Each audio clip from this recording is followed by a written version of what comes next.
to explain to members of the public who are listening online that the committee is the Scrutiny Committee and as such does not make any decisions. So we're here today to scrutinise the budget proposals, which will also be scrutinised by other committees. But I will hand over to Councillor Ben Collard, the Cabinet Member, to present the proposals, and then we will be moving directly into debate and members' questions. So can I pass it over to you, Ben, please? Thank you, Chair. I'd just like to say thank you for Cabinet Members Councillor Ian Chandler and Councillor Martin Grocott for being here today as well, and hopefully with us all together we can answer your questions as best we can. I've got a presentation I intend to give, and I will just try and share it now. So let's see if it comes up on the screens. Just give me one moment.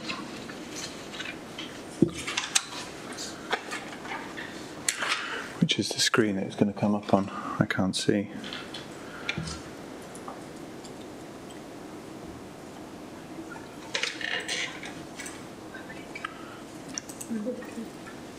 I've shared it in the Teams meeting, but it doesn't seem to have brought it up on any of these screens. Chair, can I just, before Councillor Callard continues, there seems to be a technical issue. I noticed on these two screens everything was backwards, and we don't know who's online either. Yeah, I've shared my screen on the Teams, it's just in the chamber. No, we're not. It's still back to front. It's like a mirror.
Apologies for those who are online.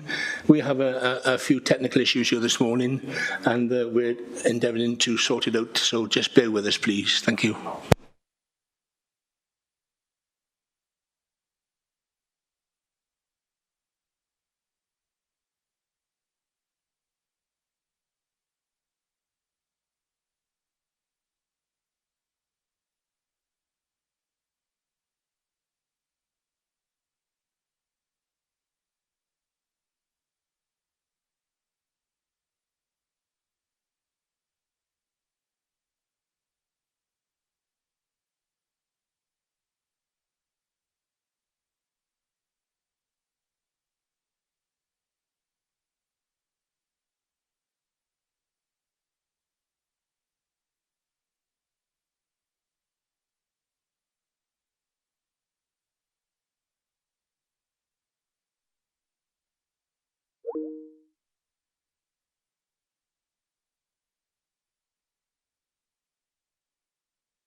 I've got the chamber up now.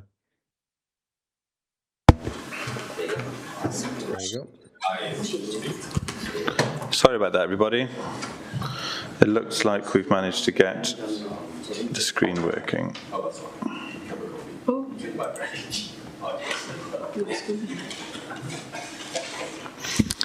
So as I briefly mentioned, I'm just going to talk you through a brief presentation which outlines our budget proposals for 2024-2025, and then following that, myself and the officers here will take questions.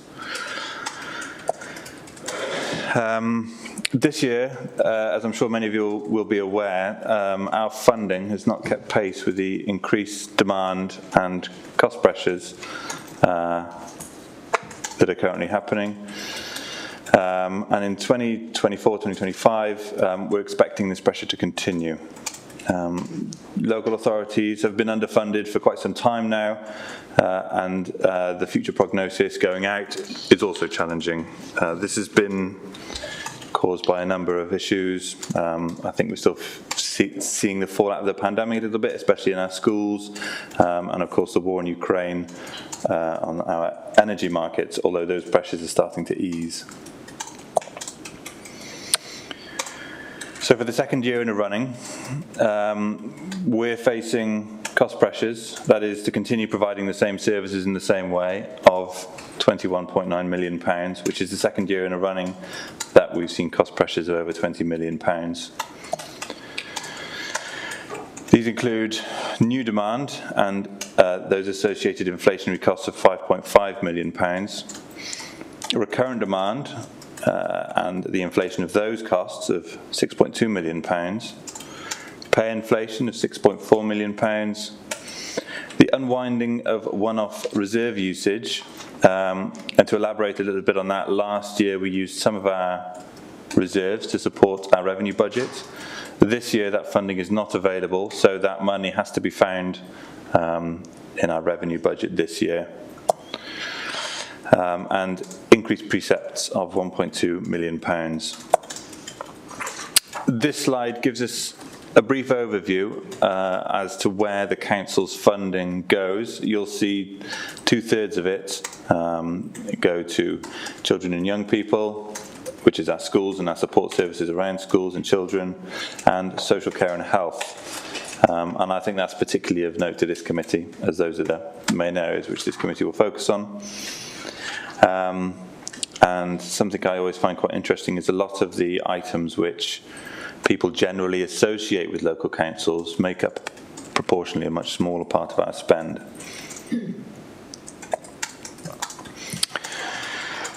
This slide briefly explains our cost pressures in a stacked way and what we are doing to meet them.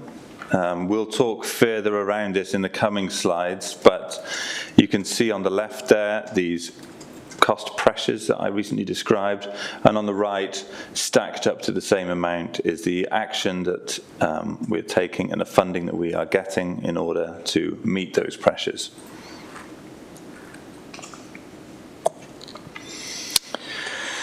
So the £11.8 million of key service pressures we are seeing across the different directorate areas are £0.4 million in children's social care, £4.1 million in adult social care, and I think that continues the trend of the last 12 months, which we've seen significant pressure in adult social care.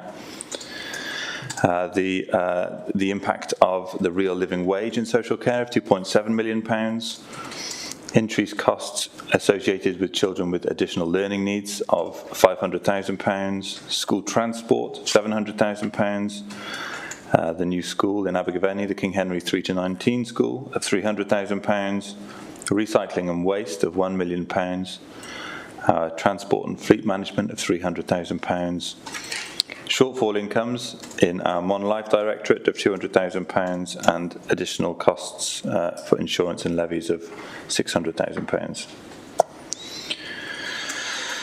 So I've mentioned it earlier, but the costs of the costs of delivering our existing services next year will be nearly £22 million. Our income increases by £10.1 million, which includes our proposal for increasing council tax by 7.5%. This also includes the uplift of our government grant and captures the police precepts and the charges as well. We're expecting next year our borrowing costs to reduce by £1.8 million, our energy costs to reduce by £1.6 million. We're also proposing not to use any of our reserves to support next year's budget, and therefore that leaves a gap of £8.4 million, which we need to bridge by changing the services we provide. This is a very broad outline of the principles which we are applying to this year's budget. A financially responsible council, protecting our most vulnerable, reducing inequalities, protecting our environment, and planning for the future.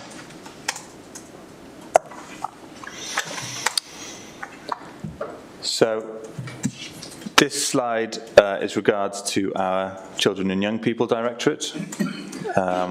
The top line is the schools funding. Now, our proposal for next year is to increase schools funding by 2.5%, which is greater than the uplift that we've received from Welsh Government in our core grant.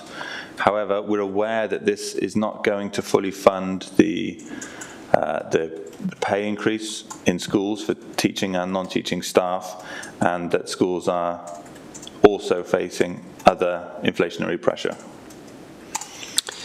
The additional learning provision, there's a saving there of £534,000. Now this, I think, is an example of where this council is being innovative and creative in terms of trying to bring our spend down in this area. We currently spend a lot of money placing children outside this county. Our proposal is to invest in our schools in order that we can have those placements inside Monmouthshire, and as a result it generates a large saving. The saving in total is around £900,000, but £400,000 of investment is required in order to generate that saving. There's also a reduction in the subsidy that we will provide to Gwent Music Service. We're planning on retaining the hardship fund of £9,000, but we will remove the rest of our subsidy, and this brings us into line with other local authorities in the Gwent area. Before school clubs, we are proposing to increase the fee charged for the childcare element of breakfast clubs from £1 to £2. This will not impact children eligible for free school meals. They will continue to be exempt from the charge. However, if you bring your child in the school my children go to from 8:20, there's no charge at all, and the gap between 8 o'clock and 8:20, there is a charge for that childcare. I know that time varies slightly across our school estates, but I think the theme is that the breakfast will remain free. The childcare between 8:20, 8:30 will remain until school starts will remain free, but that first period of childcare we are proposing to increase the charge for that.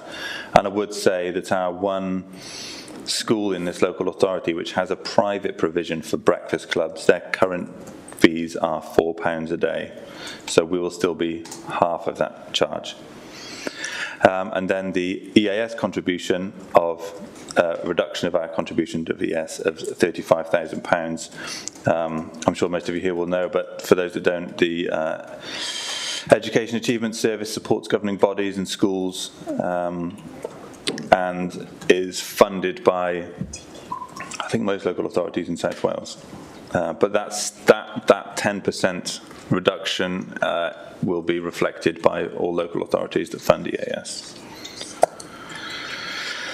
So our social care budget is proposed to increase by 5.8%. It sounds like a lot, but unfortunately it's not enough to meet the increased costs and pressures in that area. So we're proposing an adult social care staffing review, which will consolidate existing vacancies within direct care, ceasing the in-house residential respite provision for adults with learning disabilities, reorganising the My Day, My Life and individual support service, and where appropriate to do so, replacing a small number of social workers with social care assessors. And I think the key line there is where it's appropriate. We're also proposing a practice change in adult social care, which will be a continuation of the consistent eligibility criteria being applied, reviewing current care packages, pursuing health contributions, recommissioning services, expanding re-ablement and direct payments, and aligning with community and housing support. And on a similar vein, We are looking at children's services practice change, which again is reviewing children's care plans in high-cost placements and developing appropriate services and placements to support them. And the last item is an increase in the fees and charges, but I'd also stress that these charges are subject to an individual financial assessment, and so those that are unable to pay or will struggle to pay either a reduced rate or no rate. Moving on to our Communities and Place Directorate, we're proposing an increase in this budget next year by 6.3%, but again, as with the other directorates, the cost increase is not enough to offset the funding uplift is not enough to offset the increase in cost to supply these services. Garden waste collection, we're proposing to increase the cost by 10%, which is in line with the Cabinet decision taken in January 2023 to ensure the service undertakes full cost recovery. You remember last year the cost for garden waste collection was increased. That was the first step in that path to its full cost recovery, and this additional increase will render that service self-funding. The food waste bag provision is a proposed saving of £50,000 to stop the free provision of food waste bags. The bags will be available to purchase at cost price, and also you can buy similar food waste bags in most supermarkets, but we will also accept bread bags and other plastic bags that you might have in the house so you can reuse them. A removal of the council car. The home to school transport, which is us using our resources to invest in some minibuses for council use, which will reduce the spend that we have on taxis. Increasing the statutory planning application fees by 25%. Increasing car parking charges and charges for parking permits by 10%. An increase in trade waste fees, the sale of bags and bins, and the last line item, homelessness, is our intention to reduce our reliance on bed and breakfast accommodation for temporary homeless accommodation and try and utilise the council's assets more effectively in order to ease that pressure. Moving on to Mon Life, we are proposing to decrease our Mon Life budget by 3.2% next year. Again, this requires savings, and the savings are as follows. A £40,000 saving from our museums, which will be closing 2 museums for an additional day per week and reviewing business support. In a similar vein, we are proposing to close the Old Station Cafe in Tinton for 1 day a week on Mondays, except for bank holidays where they will remain open. We are proposing to withdraw the Monmouthshire County Council contribution to Abergavenny Tourist Information Centre.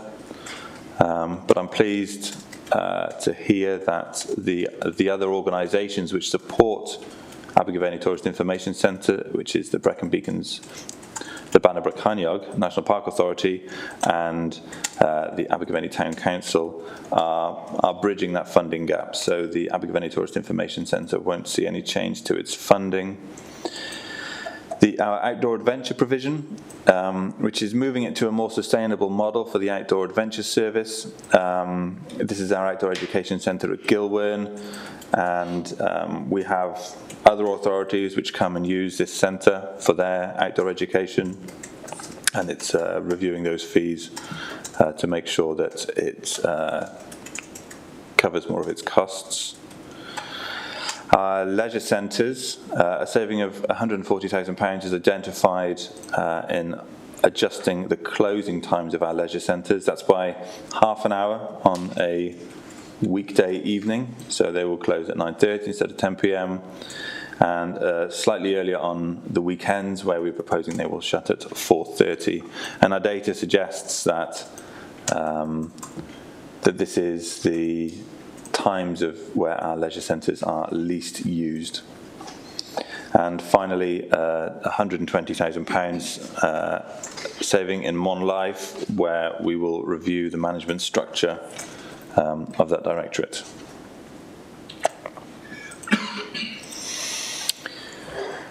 There is an increase in our resource budget by 6.3% next year, but I'm pleased to report that we've seen an improvement in the rental income across our portfolio as a result of revised tenancy agreements.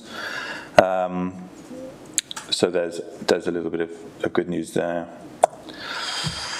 Council tax, you'll be aware that our draft budget contains a proposal of increasing council tax by 7.5%. This will provide £5.4 million of much needed funds to sustain the service delivery, and you'll be aware from the previous slides I've talked through how much pressure our services are under, including this £5.4 million.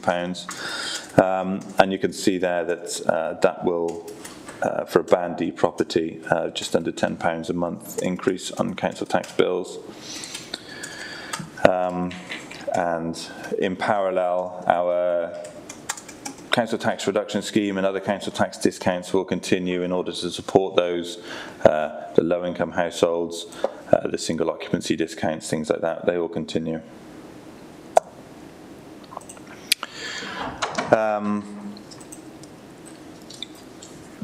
This is a very brief slide on the risks, and I think we've seen over the last 12 months how volatile the situation is in local government finance at the moment, where it can be difficult to predict the pressures our services are going to come under, to which we are obliged to respond.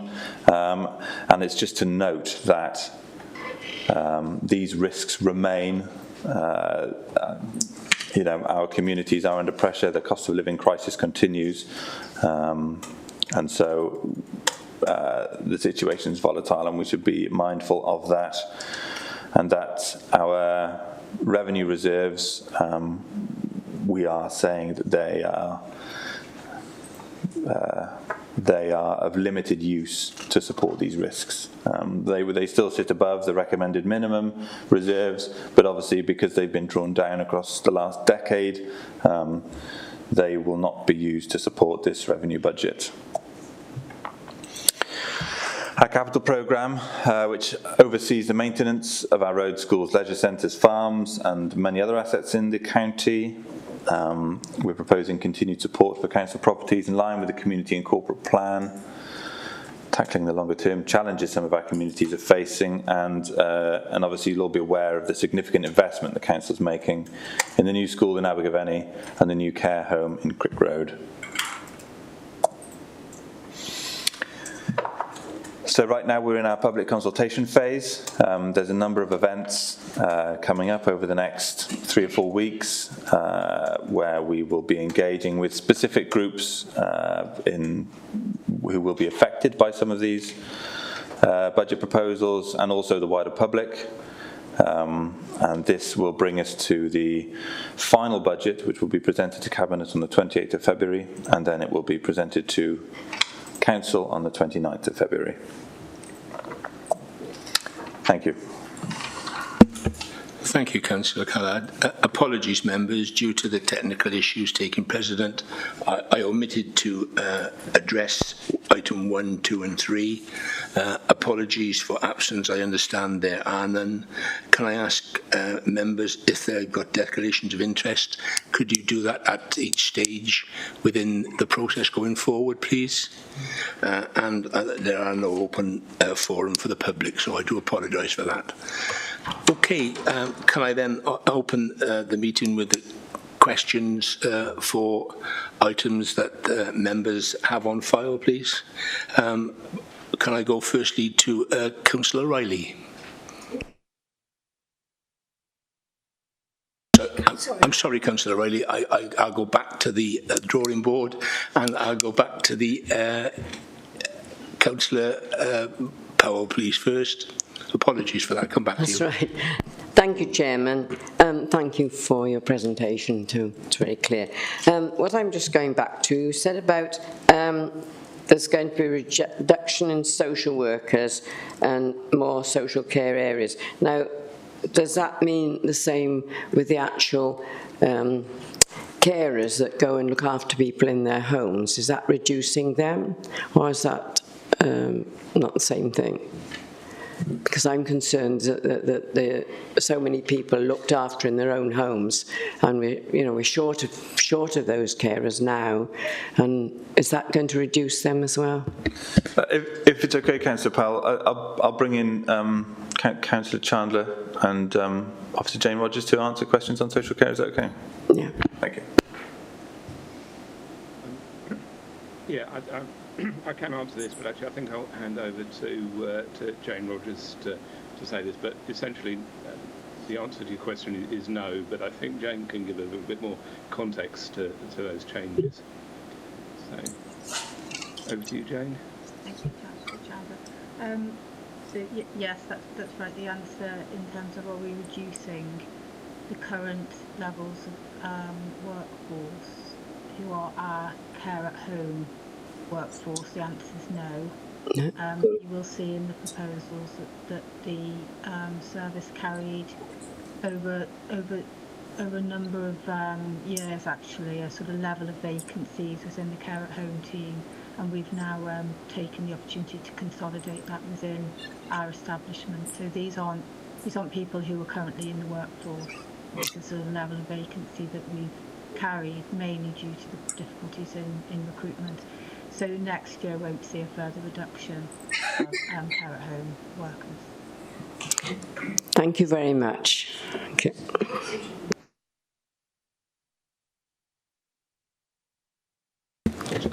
Okay, thank you. Councillor Edwards, please. Thank you, Chair, and thank you, Councillor Callard, for your presentation. We wish you well in your new role. My first question has just been answered, actually, so that was quite convenient. So I'll move on to leisure, if that's okay. I have a question on education as well, but I understand from our pre-meeting that there'd be quite a few questions on that, so I'll leave that one until later. But looking at the opening hours of leisure centres and considering the importance of leisure and sporting activities in our lives, particularly in the aftermath of the pandemic, I was concerned about these opening hours of the leisure centre. I mean, fair enough, 30 minutes in the working week isn't going to matter too much. And I know you've mentioned that the weekend sort of session isn't used that much, but I was wondering whether we should really sort of keep those opening hours on the weekend. I mean, after all, the working week has probably changed for us all, I imagine, over the last few years, but the weekend is usually seen as a sort of natural downtime and a catch-up with friends and from the traditional working week. So grateful if you could explain more about the reasoning behind the change to the weekend hours, or is it just simply that it's not used that much at that time? Thank you for the question, Councillor Edwards. I think you answered the question there yourself. These are the areas, the times of the day where the usage of our leisure centres is very low. When we look at the budget in the round, we're trying to find the areas where we can make savings with having the lowest impact on our residents. These times where our leisure centres are open, and we believe one of those areas which will have a low impact. Often there's just a handful of people using our leisure centres, more staff on site than there are customers during these times. So we feel that this is a proposal in our budget that's worthwhile considering.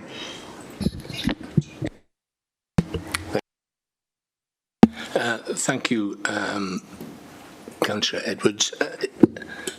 Are there any other members that would like to ask questions around this subject of leisure, please? Because what I want to do going forward, I want to get all the questions in specific areas, like foster care, like leisure, etc., as we go through. So are there any other members that would like to put a question forward on leisure, please? Okay, can I just go back to leisure, Director Foster, please, because I forgot to ask that question or put that question forward to Councillor Strong. Thank you, Chair. I just wanted to pick up on the comments made by Councillor Powell, and I'm not sure whether Councillor Chandler and Jane Rogers quite, I don't know whether I'm putting words into Councillor Powell's mouth, but it was part of the proposals are to replace registered social workers with unqualified social care assessors, and I think that was the question, and I think it was conflated with dom carers, so that was the proposal in the budget. My concern is, will those social care assessors have the adequate qualifications and supervision, etc., to be able to carry out that role, and what impact will that have on registered qualified social workers within teams? And can I ask a sort of other question? In the last year, we've debated the support given for people with a learning disability, both within this committee about Bud and Crescent, about My Day, My Life, you know, back and forth. Quite well aware that sort of redundancy notices have gone out to the staff in Bud and Crescent in the last week. So that is, you know, that service is changing. But I want to be reassured that part of that reconfiguration was to redesign the service and to make sure that shared lives have got adequate finances to actually remodel that service. So can I be reassured that that isn't being sort of one of the things that's going to be cut? And also, if we're going to bring in additional finance charges for care and support, will that, obviously will have to be in line with Welsh Government sort of guidance, but how many of those people will actually have access to welfare rights advice? And, you know, obviously the Citizens Advice colleagues do a really grand job on that thing, so thank you. Thank you, Councillor Strong. Can we come back on that, please, Councillor? Yeah, I'll come back on this. Thanks, Councillor Strong. I mean, I think I'll probably let, again, Jane to follow up on this, but the first question about social care assessors, as you know, we, like other local authorities, struggle to recruit qualified social workers. So we are carrying a number of vacancies. So we're looking at where there are roles, tasks that can be undertaken by a qualified social work assessor, but doesn't need a fully qualified social worker to do. Then we'll try and bring people in to do that, and that release the social workers we've got to concentrate on the roles that only they can perform. So that's part of the proposal there. In terms of the Welsh Government cap on the cost of domiciliary care, as you know, that nobody pays more than £100 a week at the moment. Many people don't pay anything because it's means tested. If the Welsh Government agrees to increase that cap to £120, then yes, some people that have the resources to do it will be paying up to 120 a week instead of 100 a week. But many people who qualified because of the financial means assessment still won't be paying anything at all. So that's there. And yes, in terms of the sort of support for the respite support for people with learning disabilities, as you said, we've already made the decision to close Bud and Crescent, and that has released significant savings for us. But that's part of the costs we're looking at. We recognise there are other costs in that service that we're driving forward. But maybe I can hand over to Jane or to maybe to Tyrone, perhaps, to talk a little bit about that as well. So between you. Yes. And did that cover everything? I think that covered everything, Councillor Strong, but if I've missed anything, do please remind me. Thank you, Councillor Chandler. And I'll just come in on the first two elements of that, and then Tyrone Stokes will pick up the third. Yes, and the replacement of social care assessors for social workers would only ever do that really when opportunities arise. We look at any vacancy that arises to see you know, what is the best way of fulfilling the function or the role, the demand that's there at the time. And we've had some good experience of using both technicians and social care assessors to undertake tasks, leaving, as Councillor Chandler described, our highest qualified staff to do what only they can do. It's that sort of idea of prudent healthcare that we follow through. And in fact, it gives really good opportunities sometimes for social care assessors to get on, people who aren't qualified to get onto a ladder that will eventually lead them to full qualification. So it's something that we've used well in the past, but would only do that as opportunities arise. You mentioned about shared lives, and shared lives is a service that you sort of pay for as you go, and it's managed by a board that operates across the whole of South Wales area. It's one of our increasing services. You know, we have more people going into shared lives placements, and we pay for those as we go, and that helps the service develop. And then the third element was around the access to welfare rights and proper advice and support around financial assessments, which I think Ty will come in on now. Thanks, Jane. Good morning, Council. In terms of your query on welfare advice and financial assessment, within my team, we've got an income assessment staff. They look at everybody's financial affairs in line with the Social Services and Wellbeing Act around affordability, in line with the criteria that Councillor Chandler's mentioned.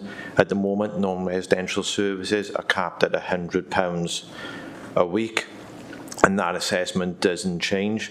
As part of us carrying out the financial assessment, we do also look as a byproduct as to whether clients are maximising their benefit entitlement.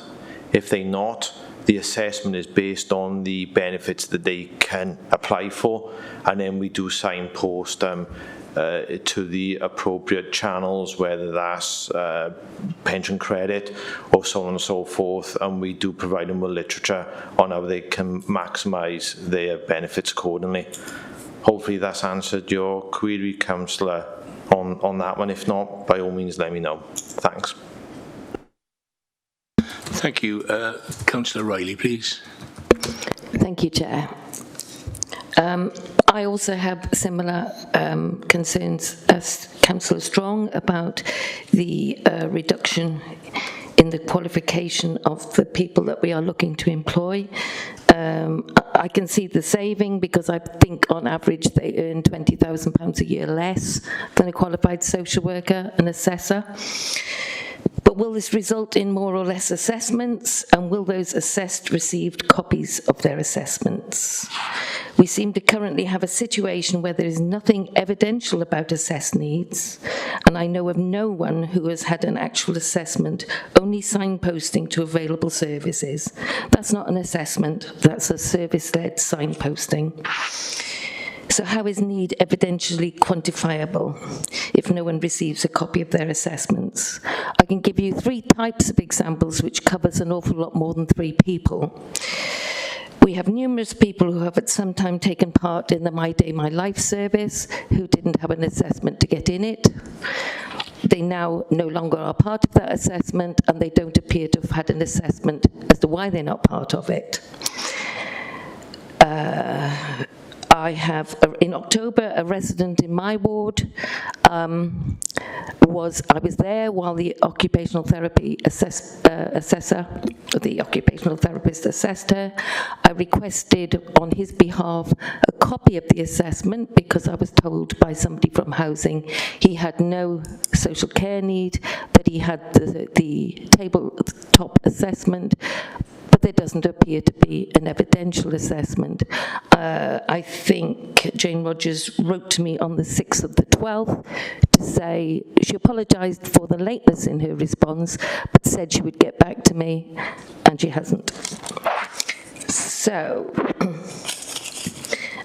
if we go to the Care Standards Inspectorate report, I won't quote from it if people are familiar with it, but there are numerous mentions of lack of evidence, eligibility for services unclear.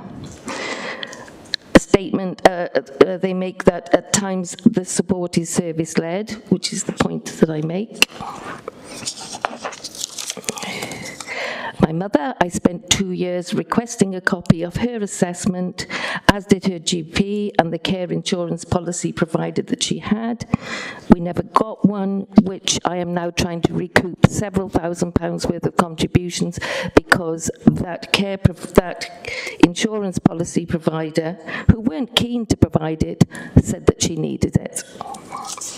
So maybe it would be helpful if we had an extra scrutiny meeting to discuss the report, the care inspectorate report, see what improvements have been made, fully evidenced, to fully understand if these cuts can safely be made. And if I could just add, for Councillor Chandler's benefit, anyone who was at the opening of the gathering in December, and I don't want to go into detail, but I'm sure they will have been... sorry, it's not the issue. You can take these issues up with the cabinet members outside. We need to address the issues that are on this budget proposal. And what I'm saying is how... As an overall picture, please, not specifics. Okay, what I would like to know is how we are saying that need is assessed need is reducing, that we are reducing unmet need, and that was quite clear in the report, that we need to reduce and we are cutting the services. What I don't understand is what services, we have no evidence to see what services are needed, we have no evidence to show how those cuts will improve things, and we are not meeting our statutory obligation by making those cuts. Yeah, I can understand, and one can understand what you're saying, Councillor Riley, but you have made specific issues in this in your questions and debates. What we need is a specific question to the officer and the cabinet member in the specific area of what you're trying to achieve. So please, members, disregard any personal issues that have come forward, because they are not relevant to this debate on the budget of 24-25. So can you please address the chamber with a question, specific question you would require to be answered, please. Okay, I was just trying to evidence the question that I had, is that if we are looking to employ and save 20k per person, less qualified people in the job, can we actually evidence that that will meet statutory obligations? Thank you. Thank you, Councillor Riley. Councillor Chandler, or the officer applicable to this situation, please. I think I'll come in first, because I think, as you said, we need to focus on the budget here.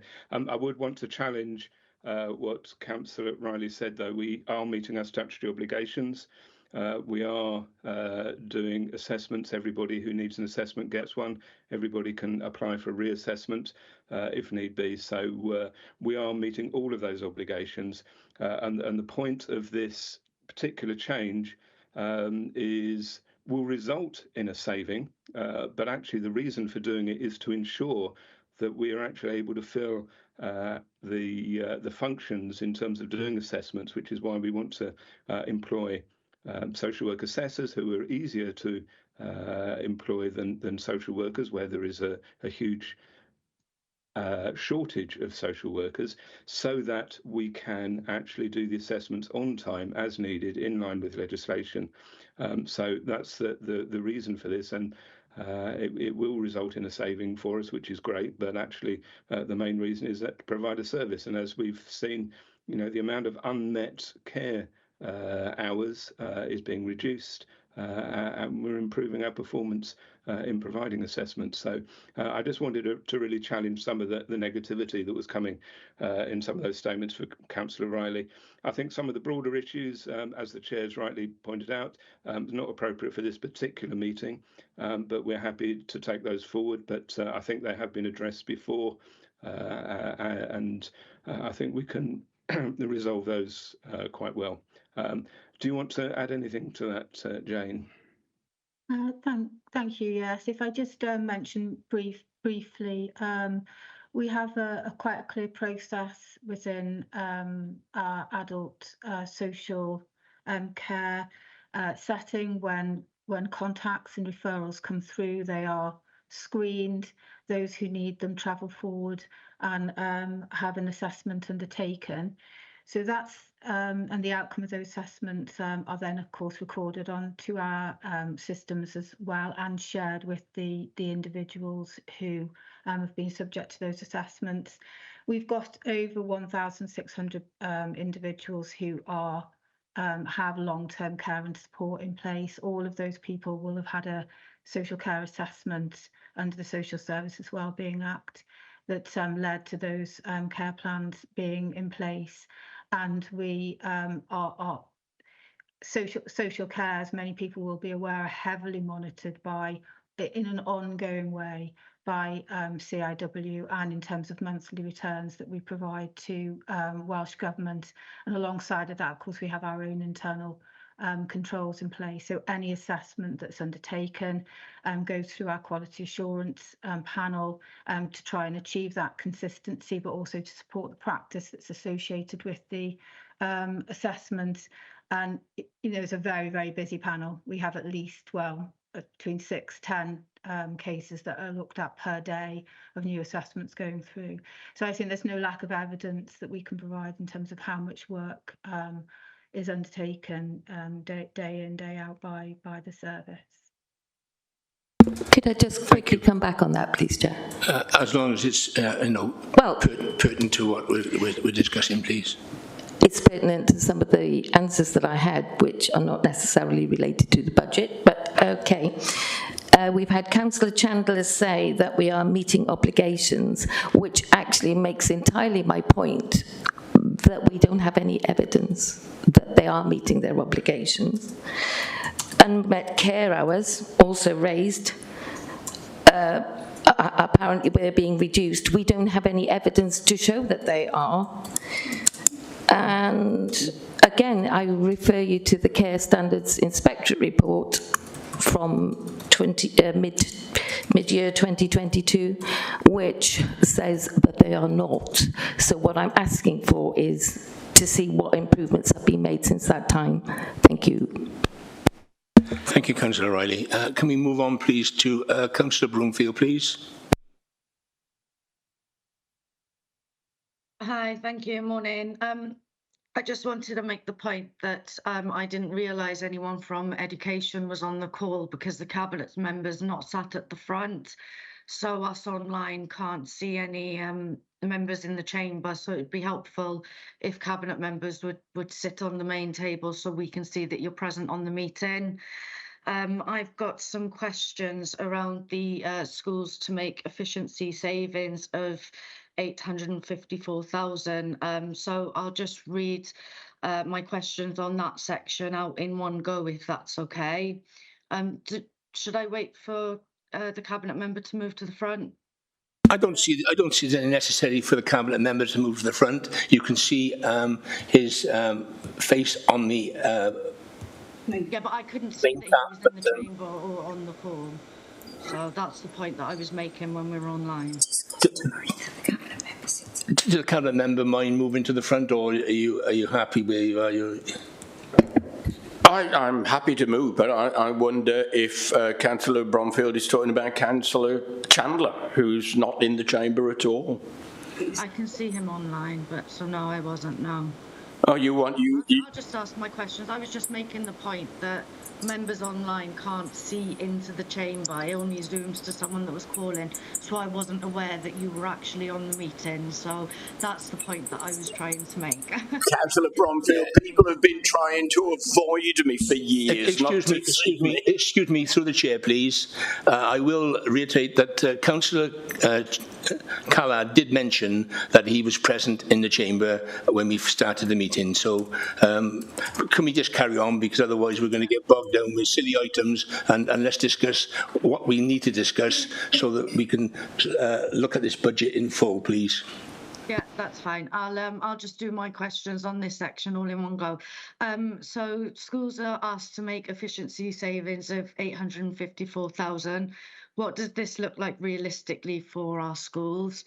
I wonder if the cabinet member can give us some examples of how schools will look to make these savings.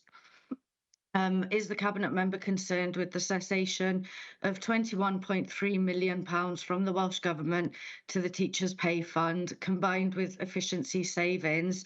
Could we potentially lose a number of teachers?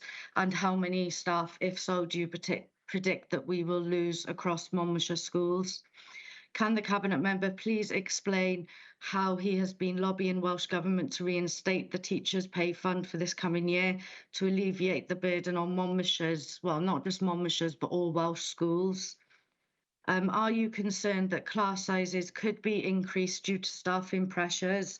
And are you satisfied that children will not be getting a subpar education as a result of these proposals? Do you have any concerns that these efficiency savings could negatively impact the quality of produce that schools have to procure? Sorry. Councillor Bromfield, can I just leave it there and you come back with questions, because I think 3 or 4 questions are quite adequate for somebody to take on board. Yep. and then come back to with some sensible answers, please, and then I'll allow you to come back in with the rest of the questions if that is classified within education, okay? Okay, no problem. Would you like me to make a start on the questions from Councillor Broker, please carry on with those questions and we'll come back to you, okay? We are asking schools to make over £800,000 worth of savings.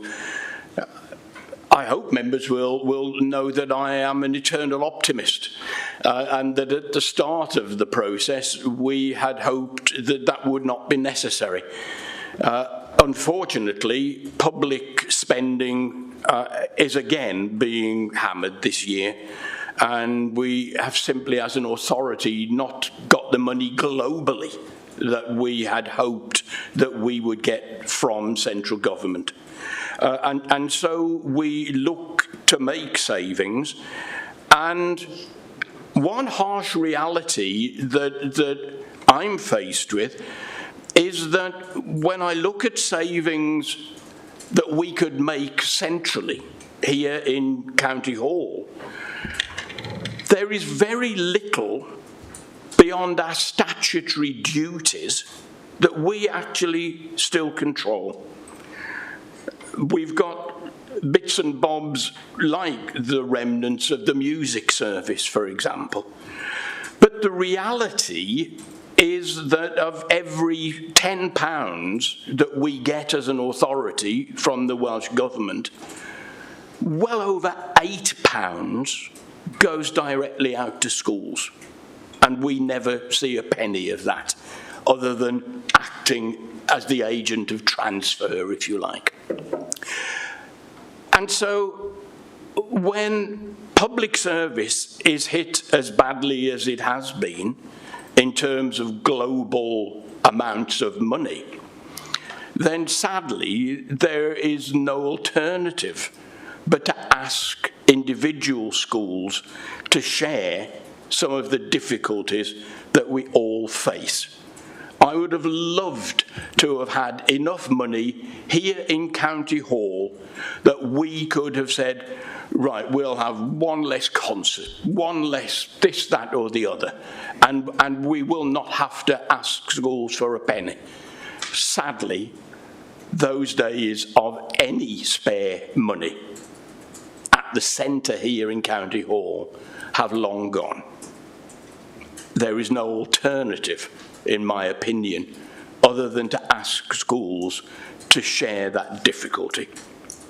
But I would add, in case there are any head teachers watching now, that until the budget is actually published and we are in this consultation period, I will scour every line of every budget and try to find as many pounds as possible to give to schools.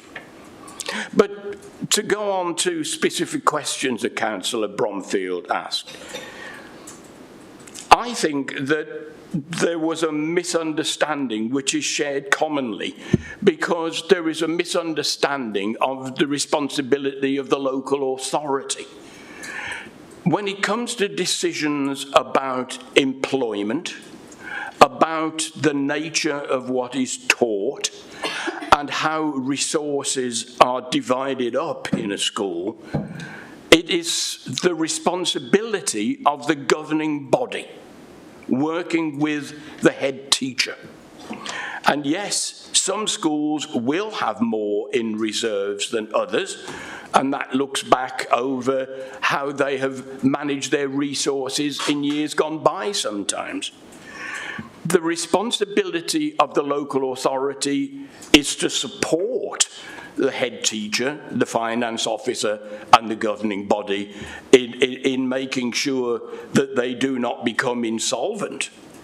But beyond that, we cannot tell a school how it is going to spend the money. We allocate their money and hand it over, and it is then up to each individual school. Having said that, I have this morning received a letter from the National Association of Head Teachers across Wales saying that many schools will have to make savings in their budgets. That is unfortunate, but as I've tried to explain, I think we're in a position where we all need to cut our cloth to suit our trim, and it's very unfortunate. Class sizes, the money that goes to schools is allocated largely on the number of pupils in that school. And so class size is largely dependent on how many people enroll in a school. That has been the case for many years now. You could argue that it makes individual schools areas of competition between each other, and something of a fashion show for recruitment from time to time. But again, the point remains that while every school may have to make some element of closely looking at their budget, just as we are here, then class size is largely the way in which schools get their money coming in. Procurement, again, is up to individual head teachers and finance managers.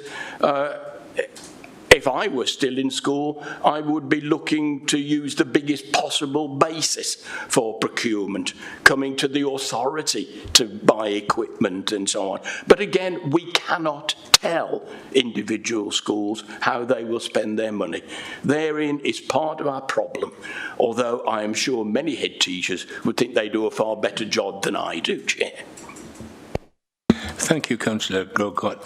Councillor Broomfield, you want to carry on now with the other questions that you may have, please? Yeah, just under the school efficiency savings, there was just one more question, which, what will you do to mitigate against equality concerns that have been raised on the proposals? We work very closely with schools.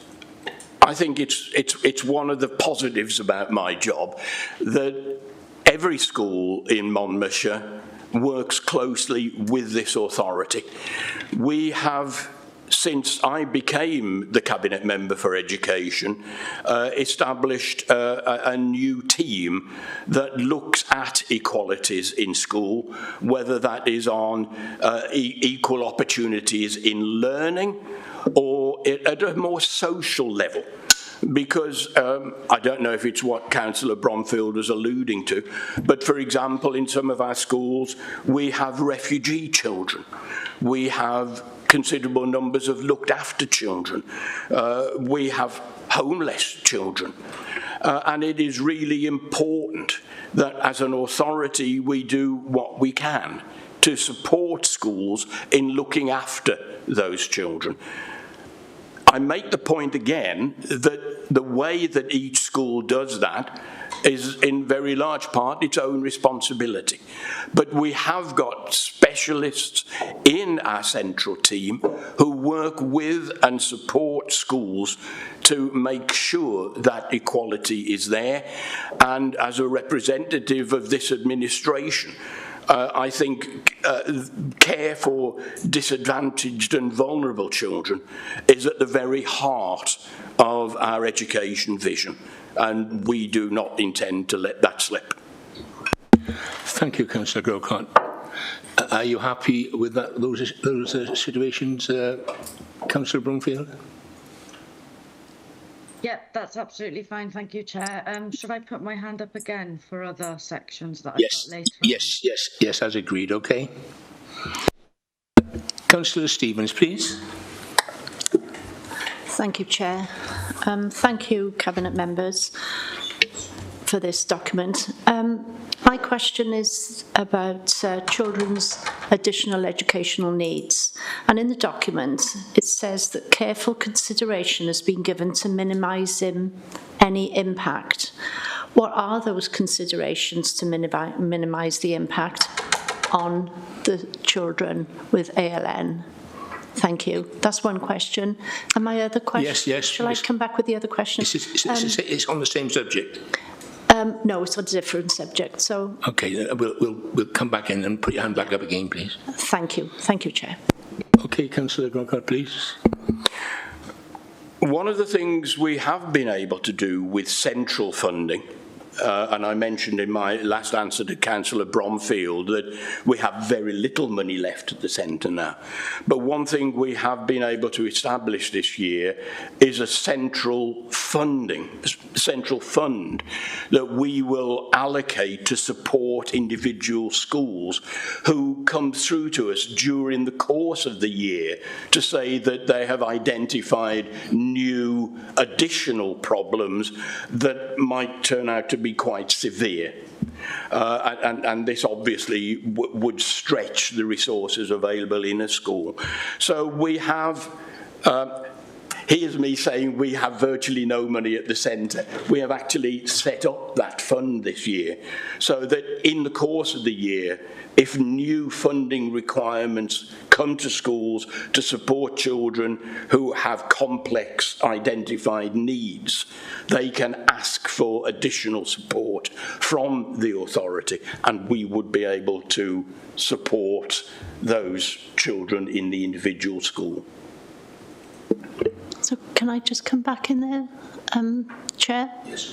Thank you. Thank you, Councillor.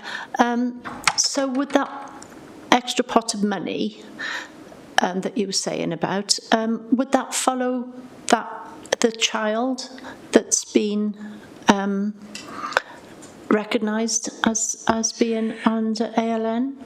I think what that money would be used for would be to give more immediate support. And then once the child has moved into a position where they've got their individual support package, that is what would go through school with them. So in other words, it wouldn't be the long-term funding package that would be supported. It would be immediate support to the school while the professionals from education, health, social care, if appropriate, come together to have a wider look at the individual needs of that child and then to publish that individual plan. And that then becomes what would form the basis. And that money, if a child moved school, yes, that child over time, the money would follow because it's addressed, it's their personal plan that meets their individual needs. So yes, over longer term. Thank you, Chair. Thank you, Councillor Grocott. Councillor Howarth, please.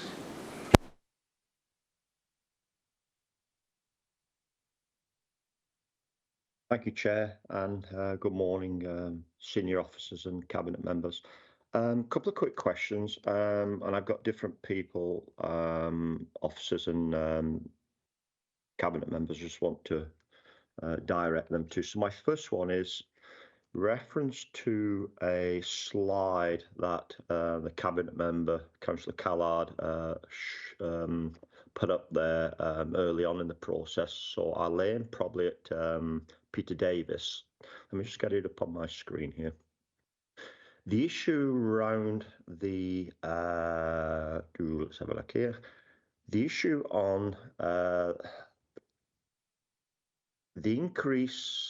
income increase of £10.1 million, it's probably one of the fourth slides we had. The government grants, council tax,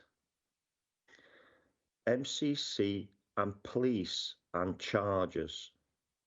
So could you just explain to me, the police and the fire authority are a precept or a charge that we collect as an authority, then we distribute that back to them. And looking at the cabinet meeting last week, that will be on a 6 monthly basis, so half yearly. Why is that we can raise £10.1 million? I just didn't understand why they'd been brought into the equation there, because we are a collector of the monies off the residents for the police and the fire authority. Where do we come in making money from that, or we don't? That whatever we collect is given out. And my next question then to Peter would be so if somebody in a Band D property in Monmouthshire pays a levy of, and I'll just give it £300 per year to the police and fire authority, does that mean then somebody in a Band D pays a lot more in, let's say, Blaenau Gwent, where a Band D is higher? How does all that work?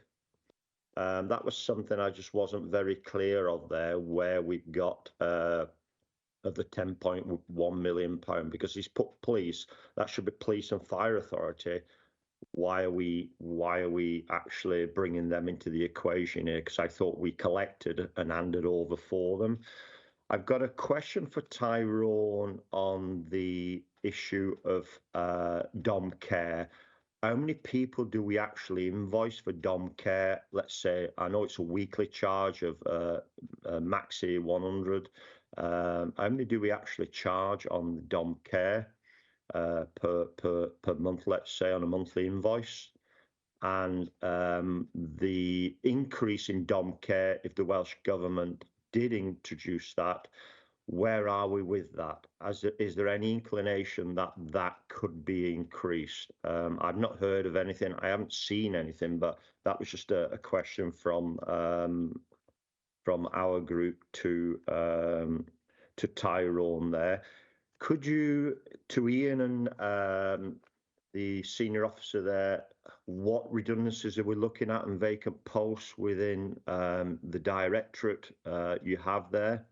So we have heard this morning that we have vacant posts there.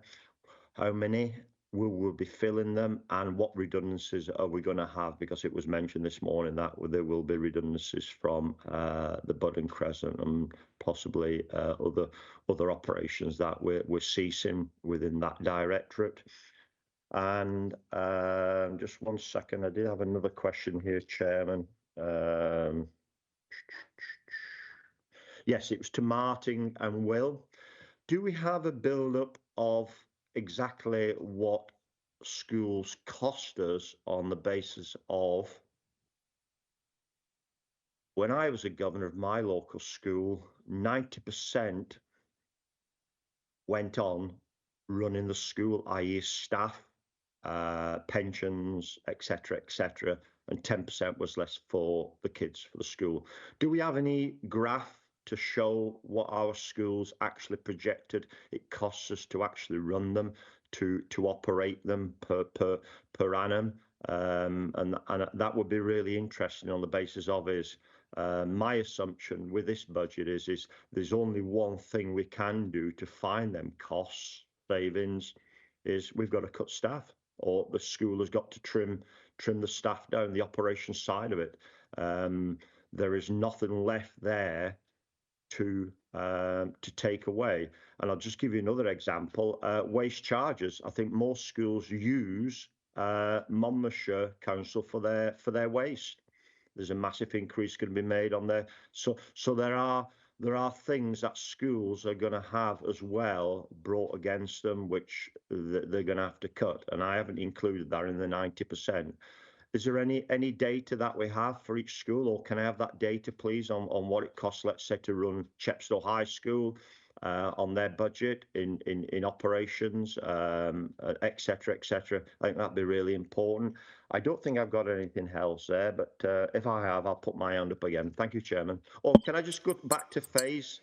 Can I just go back to Faye's issue she had? It is a problem. As you know, Chairman, I think we can have that discussion at the end of the meeting. I think it's important, perhaps after the meeting, we just have a quick discussion, because it happened in the last meeting I was in with yourself, and it did cause a problem. Thank you, Chairman. Thank you, Councillor Howarth.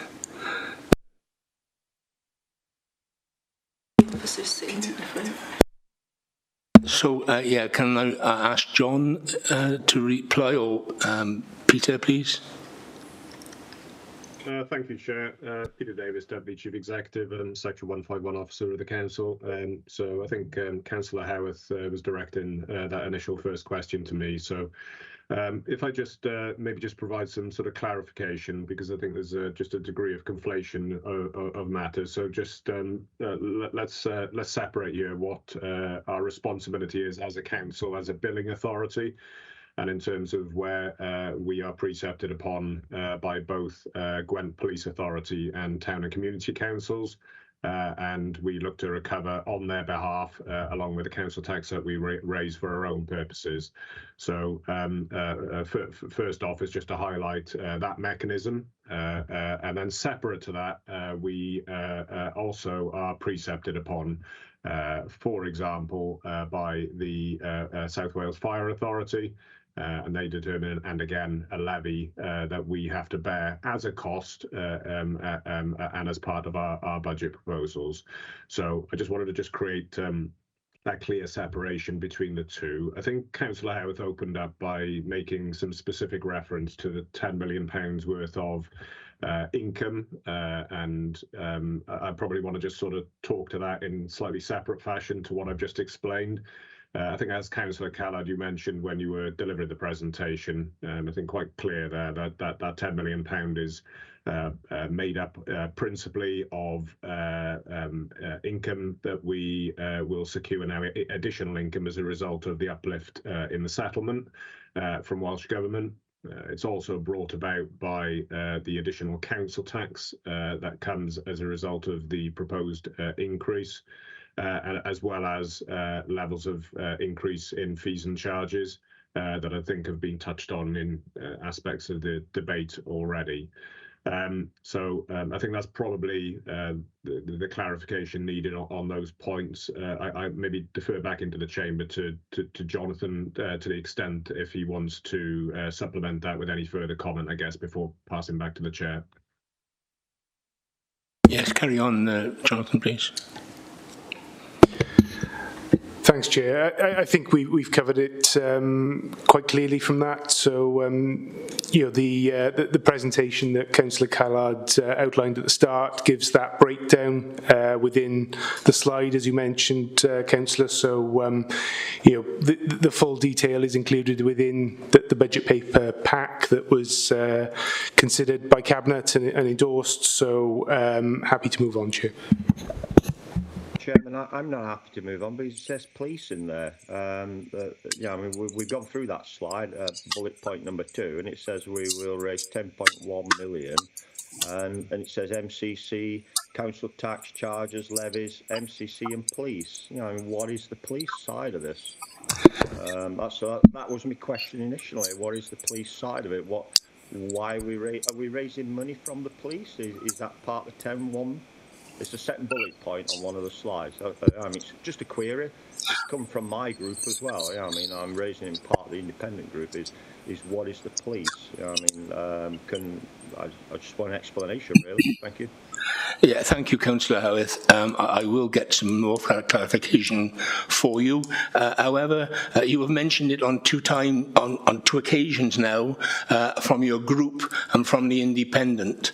I must remind you that scrutiny committees are non-political, and I would wish you to take that on board, please, quite seriously. So, can I just intervene, Chairman? I'm sorry, but it is really important.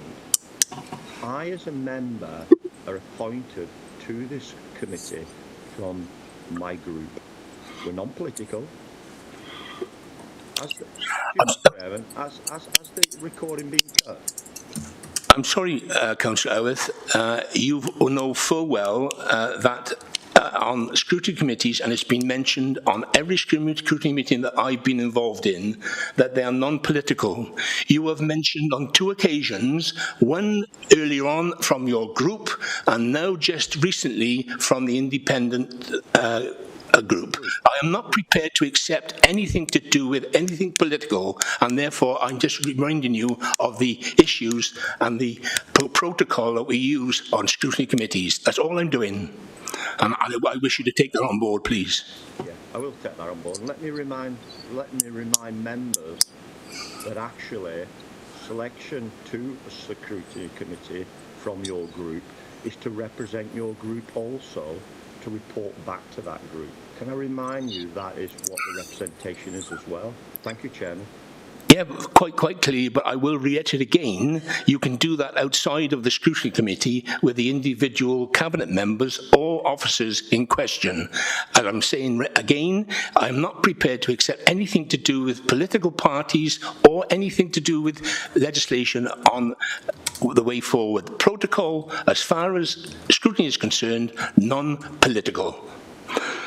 Ben, can you? That's enough, Councillor Howarth. I've said enough, and I'm not prepared to accept any more. I've said enough. Okay, Councillor Carroll, can you answer the questions, please? Thank you, Chair. I've just brought back up the slide from the presentation, which I think explains very clearly the £10.1 million we've got in terms of income.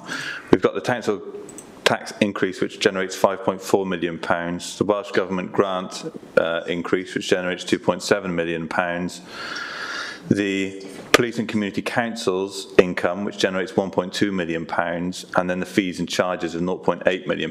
That all adds up to the £10.1 million. Now, the police and community council charges, you can see them also on the left side of this graph. That's money that comes in and goes straight back out. We act as Peter Davis said, as the billing authority for these groups, so the money we merely act to passport it through. Thank you. Thank you, Councillor Callard. Does that answer any of the questions? Councillor Howarth, please. Chairman, I just wanted to know why it was on there. The fire authority isn't on there. Town and community councils aren't on there. It's a question I wanted to put. I've put it. Not satisfied with the answer, but I will dive into it a little bit deeper. Thank you, Chairman. Councillor Callard, can you clarify that any further for Councillor Howarth, please? Just to say that it speaks specifically to community councils. It says police and community councils on the spreadsheet, so it encapsulates, it encompasses that whole area. Thank you. Can we now move on to Councillor Jones, please? Thank you, Chair. I have two questions.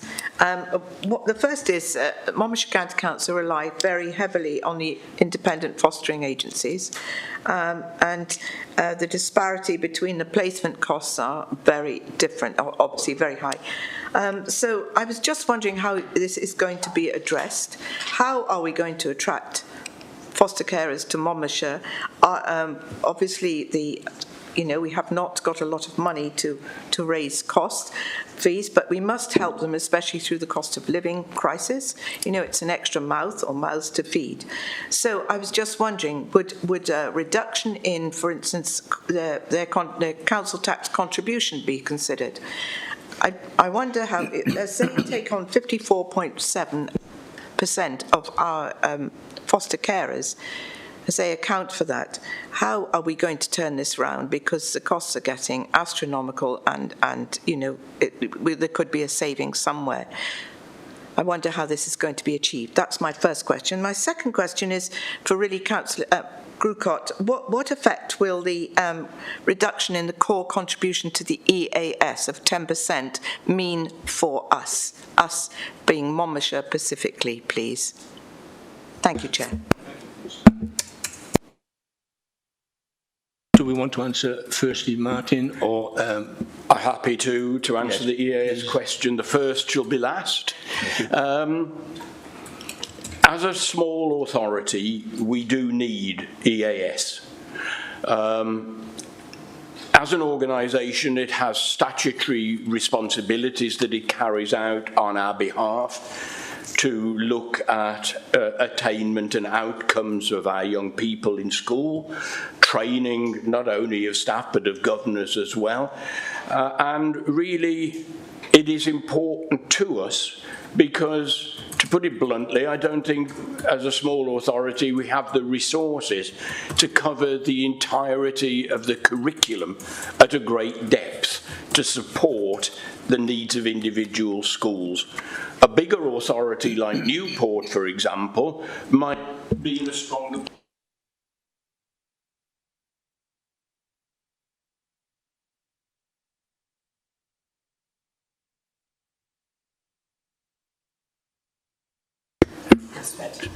Sorry, I wondered why Maureen was gesticulating at me then. I don't know how much of what I said you heard, but yes, we do need it. I value it. It's part of collaboration between authorities in South East Wales. As an organisation, since I've been on this council, it now operates in a very different way, uses a lot more of its own professional expertise from schools so that excellent head teachers support other schools, for example. But yes, we need it. I hope, myself and Mr. McLean have been working alongside other cabinet members and senior officers to ensure that the model that is delivered by EAS meets the needs of schools. It's different, but it's effective, and I hope we can carry on because, yes, as an authority, we do need it. And your second, or the other question was answered by foster care. So I think perhaps... Shall I come in on that, Chair? Yes, please. Yeah, I think, Councillor is right to raise this concern. Obviously, it is something that we have a long ambition for, is to increase the number of in-house foster carers and reduce our reliance on the commercial for-profit fostering agencies. And we have been doing a lot of recruitment over the past year, taking every opportunity to attend events ranging from just in our markets through to in the USC show and others, in order to engage with the public to try and talk to them about fostering. We've also been taking some measures to try and increase the attractiveness of the offer. So councillors will remember that very recently we agreed a foster-friendly employer initiative so that for council staff who are or who want to become an in-house foster carer for the council will have that recognised in terms of additional leave opportunities for them. And in terms of the issue about reduction in council tax, that is one of the other measures that we are exploring as well at the moment in terms of how do we make our offer for in-house foster carers more attractive, because it is a very important long-term ambition for us, is to be able to grow that number, because they provide such an invaluable service to our children, and we're able to support them. They're part of our team, but it also means that our children who need care and support, we're able to get that care and support as near as possible to the people they know, the places they love, and their extended family. So it's important for the outcomes of the children that we're caring for. I wonder whether take that opportunity to follow up on some of Councillor Howarth's questions. Can I come back to that moment? I'm just going to, after Councillor Jones's explanations, are you happy with Yes, thank you, Chair. I do agree with Councillor Chandler. Of course, in-house foster care are incredibly important, and also the only way forward shortly when IFAs go. But that's the point is, you know, it's not just last year that we've been doing work to attract them in-house. It's for many years we've been doing it, more and more each year. We need something concrete, and something concrete within the budget, I would presume, if we're going to go forward positively, because it really does come down to that, especially with the cost of living crisis, where we cannot afford, you know, foster carers cannot afford to carry on perhaps without additional help, and it's the help, the financial help, that I'm concerned with. Thank you. Thank you.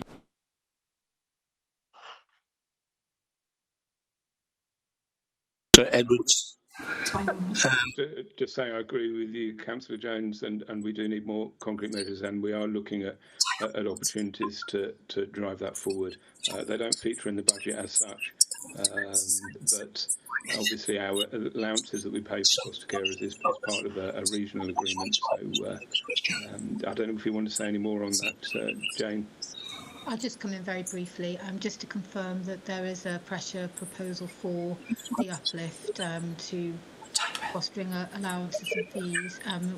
It will be made in accordance with Welsh Government guidelines, and we've, as Councillor Chandler has said, you know, we're always looking for ways we can enhance the offer both financially and in non-financial ways through the support and professional development that we provide.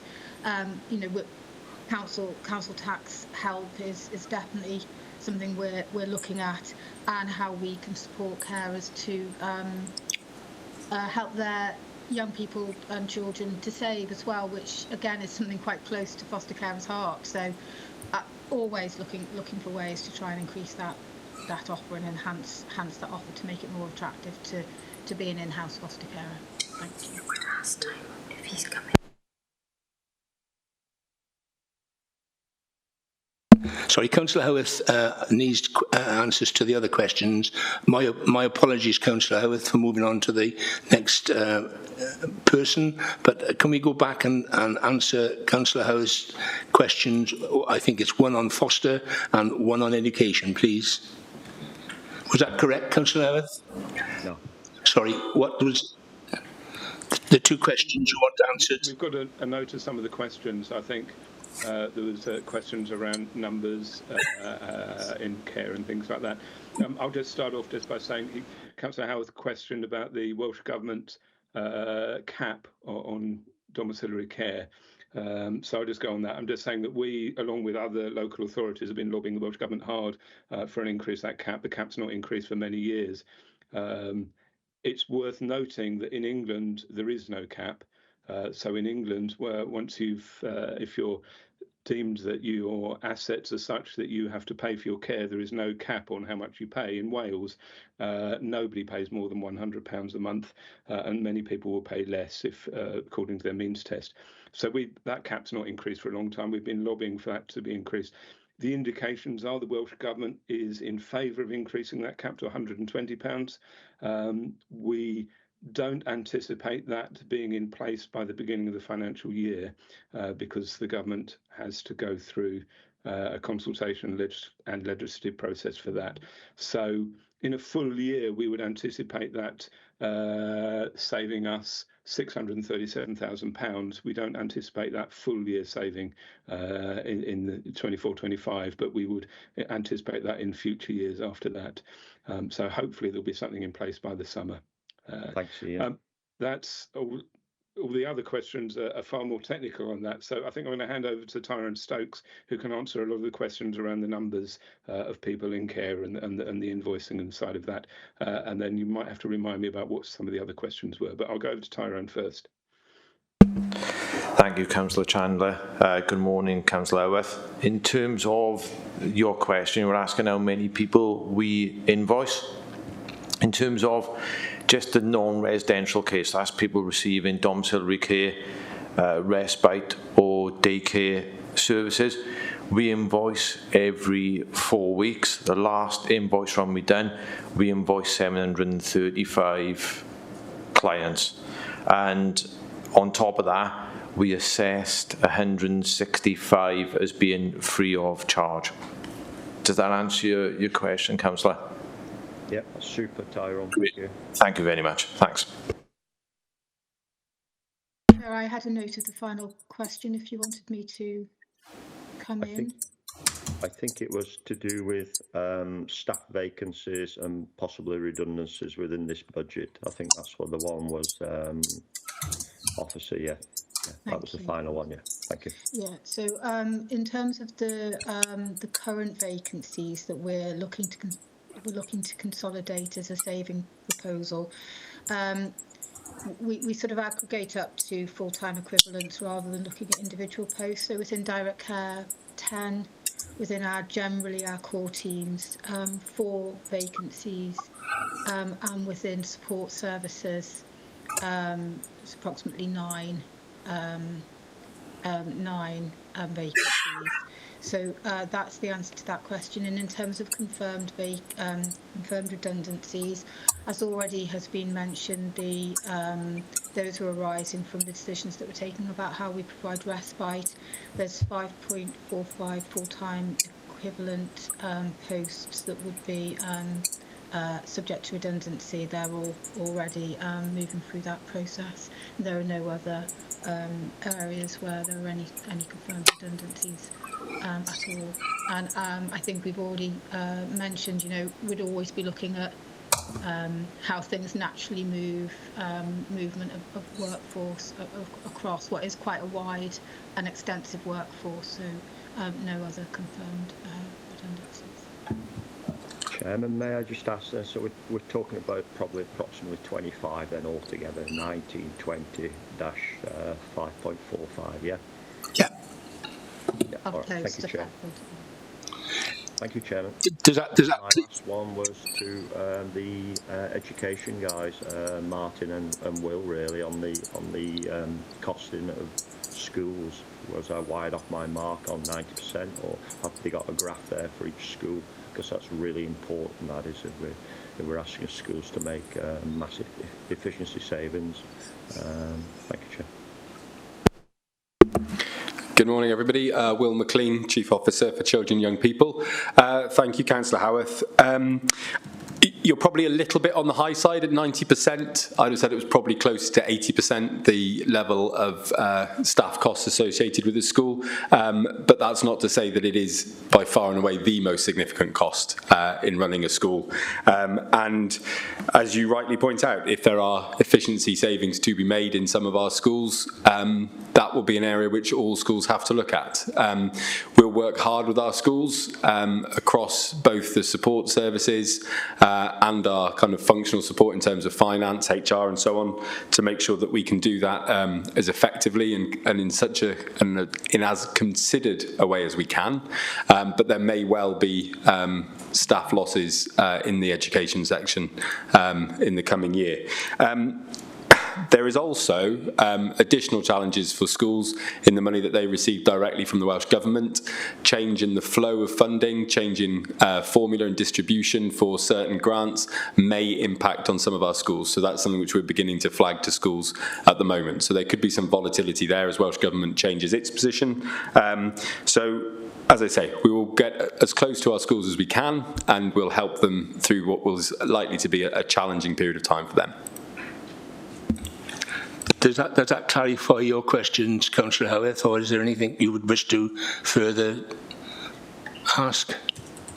No, I think I'm fine. So if I compromise on about 85%, then we're not far off there, are we, Will? And going back to that latter point, that's really important, that is, because are schools well aware of that, of the formula being changed, and perhaps they may be saved, maybe some other sacrifices are going to have to be made there. Are they well aware of that Welsh Government may be actually altering that as well? So just to come back on that, there's 2 quick points. I guess in terms of this is because the Welsh Government has moved all of the education grants into a single grant that flows through the local authority. So the local government education grant will become the sole flow of funds. They are moving to a national funding formula for certain parts of that. We do not know what Monmouthshire's allocations will be yet. We will be told what each school should receive at a school level, and we will simply passport that through to the schools.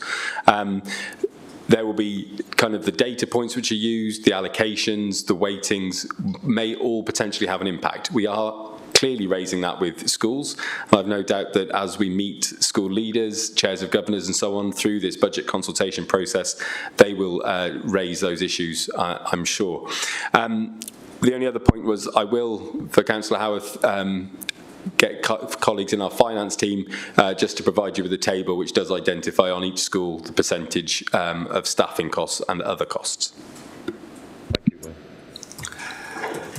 Thank you, Councillor Howarth. Can I move on then, please, to Councillor Edwards? Thank you, Chair. I have 2 questions. The first is on education, going back to that. It's clear that schools and residents will be hard hit from numerous directions from this budget, particularly parents. The concern I have, taking this forward from what Councillor Bromfield was mentioning earlier on, is regarding the capital programme, particularly in the older schools, like Chepstow, that are in constant need of essential maintenance. Now, I appreciate this is part of the capital programme, and it's often said that these resources are scarce. Now, considering that new schools, either built or in the process of being built in other parts of Monmouthshire, will need little maintenance in comparison, I'm concerned with the impact of this funding and the need for continued maintenance of Chepstow School and schools like it, mainly primary schools. But with Chepstow School, particularly the roof, the guttering, the windows, you've only got to walk around there yourself. I get many emails from residents, from parents, from grandparents about this, and I just want some reassurance that Chepstow School and primary schools that haven't had that sort of complete maintenance programme as with the new schools will not lose out on any necessary maintenance from this proposed budget. Thank you. Thank you for that question. Yeah, there is new schools receive capital funding for repair, maintenance and so on at a different rate, because obviously they are new and their equipment should not go wrong. If it does, we hope it's under guarantee. But it's a fair question, and so there are different rates that will depend on the age of a school about maintenance and so on. And you referred specifically to Chepstow. As an authority, we recently invested several millions of pounds, almost as an interim, to support the comprehensive school in Chepstow, while we undertake discussions with them and other people about what happens as we move on from the Abergavenny 3 to 19 school to look at our 4th comprehensive school. This administration and the previous administration have made it clear that all 4 schools would be looked at. That process is now getting underway. I'm delighted to say that the pupils themselves are also involved in making very clear statements of what they would like to see for their future school. And I was invited to the school to see a very well-researched presentation actually done by pupils about whether they wanted a brand new school or a revamped school. There are decisions that need to be made. But Chair, it's not just simply a matter of looking at the building and saying it is getting old, it is getting decrepit. There are wider issues about the numbers of pupils in the schools, for example. And across Monmouthshire, we are seeing falling school rolls. And things like decreasing numbers of young people who require education in our schools is also an important thing that we throw into the equation. So it is being looked at in considerable detail. We are now working specifically with the comprehensive school in Chepstow at a formal level to look at what comes as the authority moves on in capital spend from where we are now with the 3 to 19 school, which will be completed in the coming next academic year. Am I reading in that they won't lose out in the meantime while they wait patiently? No, we have spent a lot of money to ensure the Chepstow Comprehensive School looks good and is good to teach in. As a former teacher myself, I know what it's like to be put in a substandard room and being expected to teach children.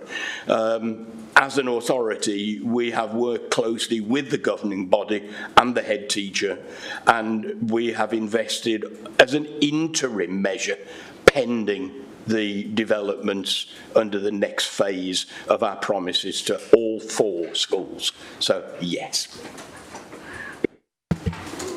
Thank you, Councillor Crockett. My second question is more of a clarification really on what's in the report. In the report summary, it mentions that Cabinet's draft budget proposals are available for formal public consultation and member scrutiny, including the requirement to consult businesses. So is this consultation with businesses separate to the formal public consultation advertised, the one we're going through at the moment? And if so, could you tell us more about it? Yeah, carry on, Councillor Carroll. Thank you, Councillor Edwards. Good question.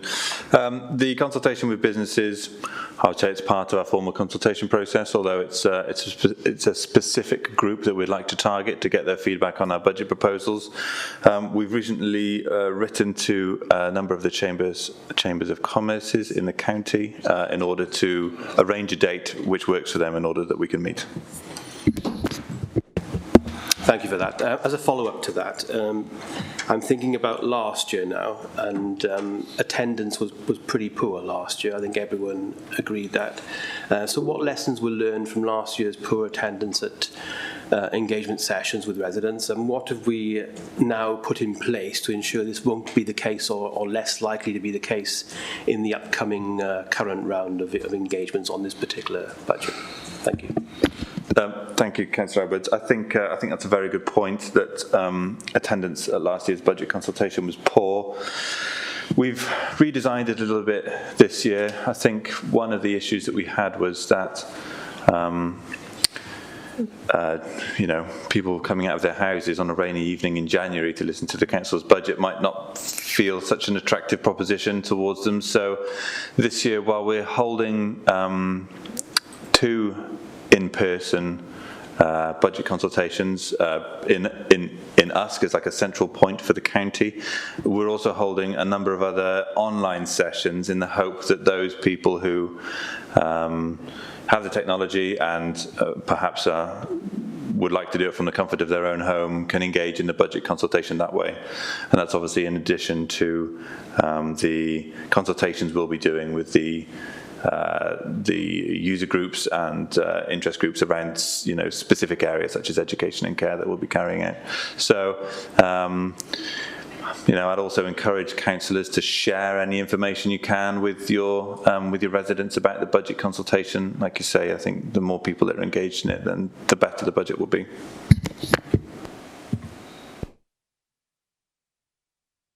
Yes, thank you, Chair.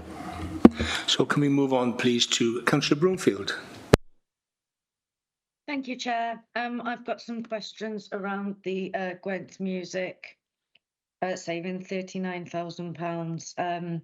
So I've got 5, so I'll ask 2 and then come back to the other 3 if that's... Yeah, that's fine. Thank you. Are there concerns Gwent Music will not be able to sustain this further loss from Monmouthshire County Council? And do we expect Gwent Music to pass any costs on to parents? Have you discussed the proposal with Gwent Music, and have you received any feedback from them? Thank you, Councillor Bromfield. we have notified Gwent Music. We've not gone beyond that, but they are aware of what our budget proposal is. It is done with a heavy heart. Let me make that perfectly clear. But the reality is that Monmouthshire is the last of the South East Wales authorities that has contributed to what was a Gwent-wide initiative. And I think I reflected last year that I first started entering County Hall on a daily basis as a senior officer rather than as an elected member. And back then in the late 1980s and the 1990s, we were setting up things like Gwent Music, Gwent Theatre, Gwent Specialist Support, and public services were properly and well funded. We live in very different times now. Music still survives in schools in the other 4 authorities in South East Wales. It will survive in Monmouthshire. And the reality is that the small amount that we have given it this year will barely have scratched the surface in their need as an all-encompassing music service. So they will be asking schools to support. They will be asking parents to support. I know that my colleague Councillor Callard already pays money for his own children's music in the school they attend. In its initial iteration, when as a cabinet we started thinking about where we could find savings at a central level. Bear in mind, I said to you earlier that there are pennies almost left at the centre now for savings. £39,000 is a trifling amount when you look at the millions that makes up the budget. But for some people, it's a very dear element of what we have sought to provide. And so I made the case, which my cabinet colleagues accepted, and I hope it survives through to the final publication of the budget, that a very small sum of £9,000 be isolated and kept to one side for music lessons for children who would not otherwise be able to financially afford that. It means that no child will hopefully be told they cannot learn to play an instrument on financial grounds. But when it comes to a service like this, I think that any authority loses a little bit of its soul when it loses a little bit of its music. Thank you, Councillor Grocott. Councillor Broomfield, do you have another question, please? Yeah, I did. Thank you for those answers. Actually, coming back to what you just said, I had a question. Do you foresee any inequality issues arising? Should some parents not be able to afford to rent instruments? And I know that there's that hardship fund, but there will be parents out there that don't qualify for the hardship fund, but potentially don't have any disposable income available to pay should they need to pay to rent an instrument. And I think that, you know, that could be really, really isolating for some of our pupils. And I just wonder if that's been a consideration for yourselves. You know, disposable incomes are, you know, difficult. You know, the cost of living is going up, and I just wonder if that's something that's taken into that you've taken into account. And then I do have 2 more questions, Chair. Should I ask them now or come back in a minute? Yes, carry on, please. Okay. So how many schools will not be able to fund whole school music tuition as a consequence of this saving? And do you have any concerns that this move will negatively affect the most disadvantaged pupils who may not be able to learn an instrument if the proposal is carried forward? Thank you. Thank you, Councillor Bromfield. I always have concerns if there's a possibility that a child from a disadvantaged background will suffer. As an administration, we are committed to supporting those young people. We will work closely with schools, firstly to make them aware that there is that funding available from the central authority. At the end of the day, to remind them and work with them that music, drama, and the arts in whatever form is a responsibility for the schools to provide, should they want to do that. And I make the point again, as I did earlier, that we as a local authority cannot insist that any school plays music or performs drama or whatever. We can encourage and say that will help them to produce better youngsters, but at the end of the day, it's their decision, and at the end of the day, they need to find the resources to do it, and that will include the £9,000 that we are throwing in from the central pot to help the most disadvantaged.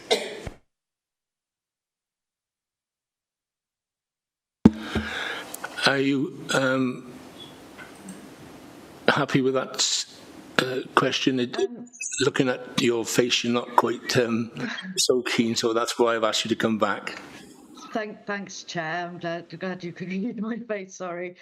Yeah, it was just my point about parents that don't qualify for the hardship fund, that don't have that disposable income, and have you taken into consideration the inequality issues that could arise if some students are singled out? Yes, I'm sorry if I failed to give you a clear answer on that, Councillor Bromfield. The £9,000 is the most direct way in which we can support young children like that. But we would also want to work with our head teachers to help them to perhaps look for other ways of funding. And to let schools know, to share where there have been success perhaps. It might be that PTAs, for example, can raise money through various ways.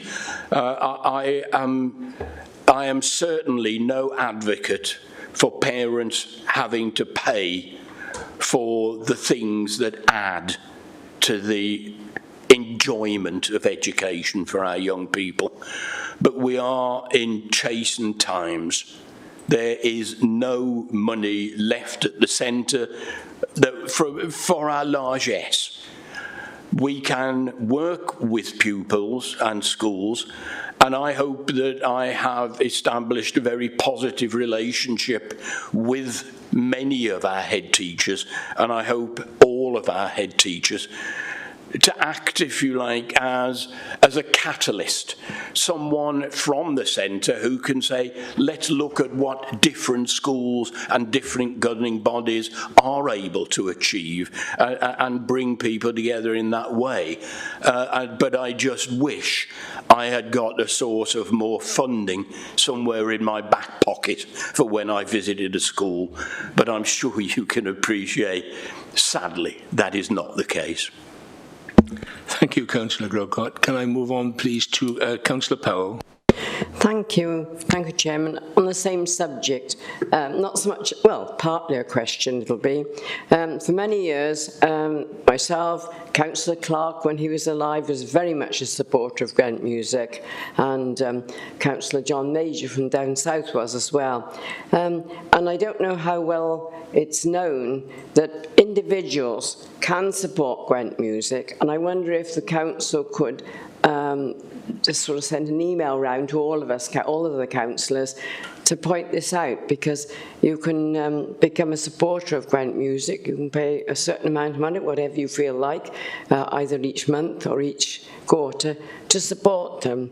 And I think that you know, if anybody felt they could possibly do that, that helps a lot. They get quite a lot of money in from doing that, and it's very valuable. And I wonder if it would be possible for just a notification to all our councillors that this is possible to be done if you get in touch with Gwent Music, and that it would be very well received, and we might be able to give them that extra boost which they're losing now. Thank you very much. Yeah, thank you, Councillor Power. That's an excellent idea, I think, and we should pursue that. Thank you for bringing that to our attention. Will, did you want to come in, please? Yeah, if I could, thank you. And thank you to Councillor Bromfield for her questions around Gwent Music. I just wanted to make the committee aware that the £39,000 that Monmouthshire contributes is not the sole amount of funding that Gwent Music operates from. As Councillor Grocott pointed out, the other Gwent authorities have either not been part of, in Caerphilly's case, or have withdrawn from Gwent Music in the past. Gwent Music does receive quite significant funding from the Welsh Government as part of the National Music Programme. So there is money that will continue to flow into that organisation into the future. So it's not a complete withdrawal in terms of the organisation. Whilst it is a reduction in our funding, there will continue to be flows of funding to that organisation from other public agencies. Thank you for that. Can we move on to Councillor Stevens then, please? Yes, thank you, Chair. I just wanted to clarify whether my question is for people scrutiny or place scrutiny. It's about community transport. Is it more? I see this. It's borderline, but yeah, can you just ask the question so that we can decide whether we can answer it or not? Yeah, it's to do with the community scheme, the grassroots transport for the community. Does anybody know, will there be any changes in costs for the passengers, please? I think if it's to do with grassroots, it's more place scrutiny. But does any of the officers want to sort of comment on that? Councillor Callard or Officer Jonathan Davis or Peter Davis? Yes, but sorry, Chair. That's why I asked the question in the beginning. I wasn't quite sure, because there is a list under here about transport. So, thank you. Thank you, Chair. I think, as the Chair's alluded to, it would be a question that's better placed with place scrutiny. I know we've got Francis O'Brien on the call, but I think in summary, there are no proposals within the draft budget papers to change those fees. But again, I think it would be better suited to raise in more detail at place. Yeah, thank you very much. Thank you. Thank you very much. Are there any other questions that anybody would wish to, because I want to bring the meeting to a close, it's now 12 o'clock.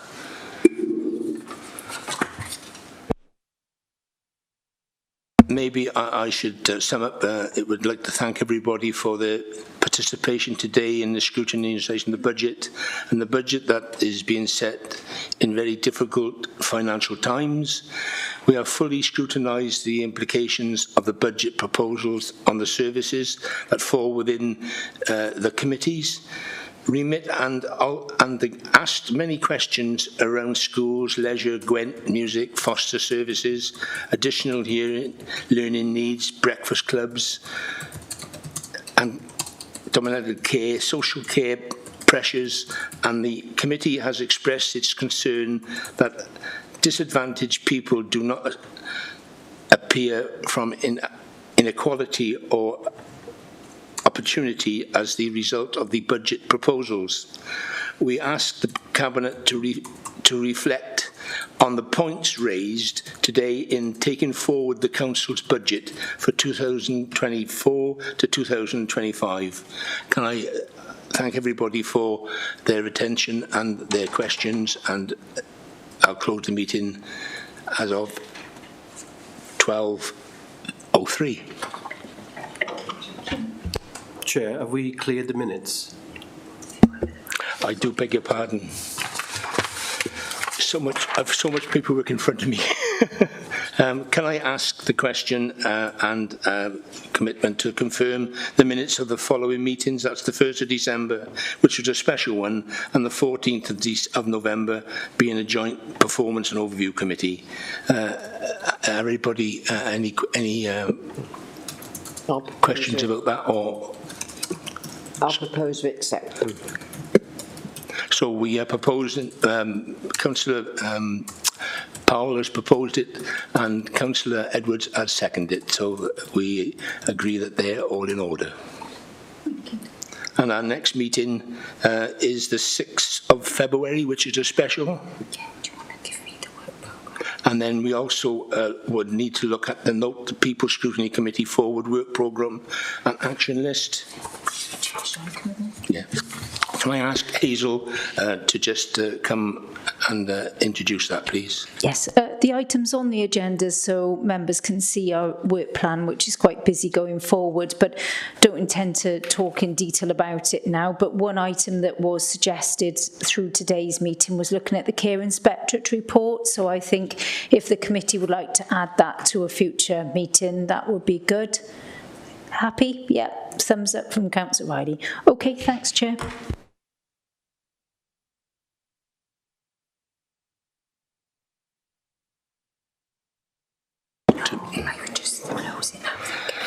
Yeah. Thank you, everybody, and we now close the meeting. Thank you.